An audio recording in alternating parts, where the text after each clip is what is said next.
Abbiamo avuto un'ultima riunione della task force in collegamento ovviamente nazionale con il commissario Borrelli e il ministro Speranza, poi questa mattina ho parlato con il premier Conte, ieri ci sono state più interlocuzioni, ieri per avere delle linee guida e sono state appunto emanate con il decreto. Oggi con la possibilità di fare un'ordinanza. Annunciamo che l'ordinanza è firmata, poi la divulgheremo, un'ordinanza che dà sostanzialmente, ve la spiego per sommi capi, la chiusura e l'interdizione di tutte le manifestazioni che prevedono aggregazioni di persone, che si vanno da quelle grandi manifestazioni che sono il carnevale in giù, gli eventi sportivi, ludici, su suoli privati e anche su suoli pubblici.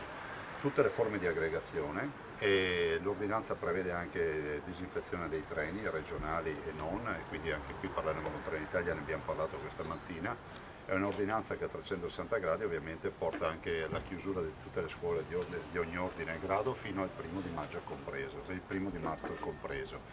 E poi nei dettagli ve la diffonderemo, ci sono anche alcune norme e raccomandazioni che chiediamo ai cittadini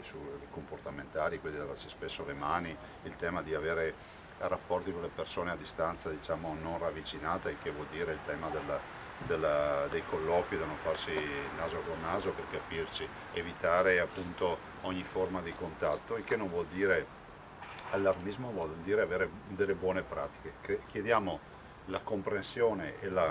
la collaborazione di tutti i cittadini, non è un momento facile, però è pur vero che con questi dati che abbiamo oggi possiamo ancora sperare di circoscrivere veramente il contagio che oggi è definito in 25 casi in questo momento in cui vi sto parlando. Ne ho parlato peraltro anche col collega Bonaccini stamattina, con Fontana, con i colleghi tutti, insomma, nel senso che ci siamo confrontati con il collega Cirio del Piemonte, anche loro stanno emanando un'ordinanza sulla falsariga del Veneto, un'ordinanza che è a doppia firma